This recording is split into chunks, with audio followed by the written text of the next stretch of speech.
The Kingston Central Police had their hands full last night as another shooting spree by gunmen left 3 persons dead and 4 others nursing gunshot wounds. An 11-year-old girl and a reputed area leader are among the victims, while a 12-year-old boy is among the injured. The killings took place at different areas in central Kingston, and the police believe that one incident was a reprisal for another. TVJ's ANDREA Chisholm picks up the story. The cry of a mother.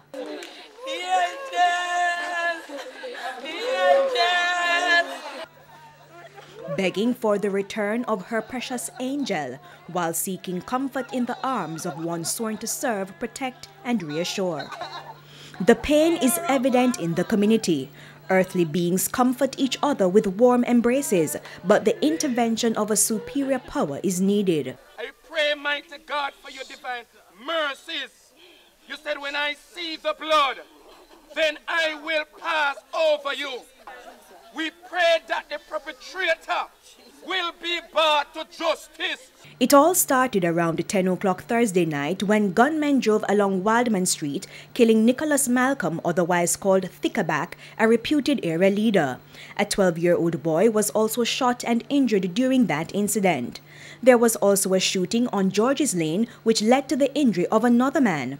While the police were processing those scenes, gunfire rang out on Fleet Street in Southside Central Kingston about 10:30. Investigators believe that incident on Fleet Street was retaliation for the killing of the area leader.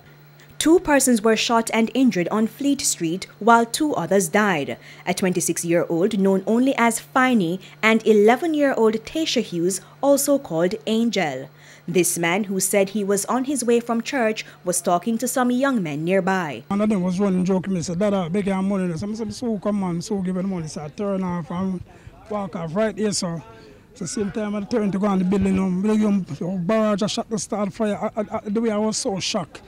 And then I see when the little girl fell on the ground here, so I was crying, "Help, help, help." I know that I couldn't even move to help her. My neighbor's son gets shot off his last. I didn't even know where I get shot. It's the police them shot me, sir, but blood is on the clothes. I said I was trying to help the little girl to put her in the vehicle, so that's why my clothes were so bloody, you know. Students and teachers at Holy Family Primary and Infant School, where Tasha was a student, spent most of a Friday trying to cope with the latest piece of bad news. Right now we did a survey last week, and it shows that we have about 92 students who have lost their father through acts of violence in this community. And now it's Tasha, a grade 6 student. The principal of the school is fed up with the acts of violence. An innocent child has been killed, and there's no answer. There are no answers. There are no logical answers as to why something like this could have happened. There's nowhere else to go. You know, we are at the bottom of the bucket. The only thing, as a matter of fact, we have hit the bottom of the bucket out, and it's open. You know, it's really, really sad. As the school community awaits further therapeutic sessions from the Education Ministry, community members on Fleet Street are strengthening their bond. The police also had a piece of advice. Don't take it into your own hands. Communicate. Inform the police, because person knows who did that. This is what is killing the nation. This is what it because of fear. Don't remain silent. I'm asking you, please.